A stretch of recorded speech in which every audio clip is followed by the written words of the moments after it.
There's been a lot of talk about China's high-tech fight against coronavirus, robots delivering food in hospitals, facial recognition cameras taking people's temperatures, and drones enforcing lockdowns and quarantines.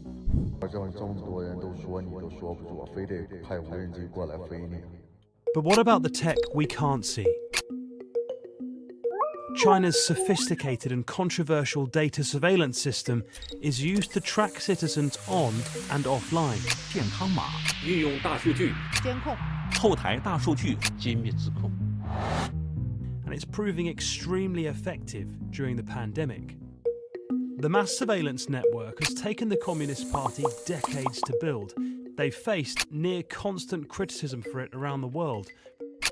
But as the world tries to get a grip on COVID-19, many countries are looking to the model for answers. Here's how they're doing it in South Korea. They're using your phone to locate where you are, and then they'll send you an emergency alert if you're anywhere near where a confirmed coronavirus patient has been. Singapore, Israel, Iran, Taiwan, and Russia have all adopted some or all of the Chinese methods to temporarily harness the power of data. More are expected to follow. So how does China's data surveillance system work, and how is it useful in a pandemic? It all starts with this, a national ID card. You need one to pretty much do anything in China. From buying a mobile phone to using any app, everything you do leaves a data trail linked back to your ID. In areas in lockdown, phone location data is being used to monitor movement and enforce curfews.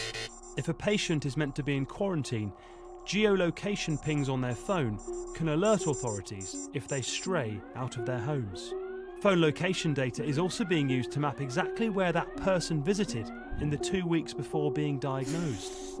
A combination of human and automated computer analysis work out who they may have infected. If they went on a train and got too close to other commuters, a text message is sent out through one of the major apps, alerting those at risk. Every person is being assigned a coloured QR code depending on the risk they pose. Green, no risk. Orange, they've entered a potential virus hotspot. And red, if they've tested positive for the virus and could still be contagious. None of this cyber surveillance would be any good without the Chinese state's strict enforcement teams too.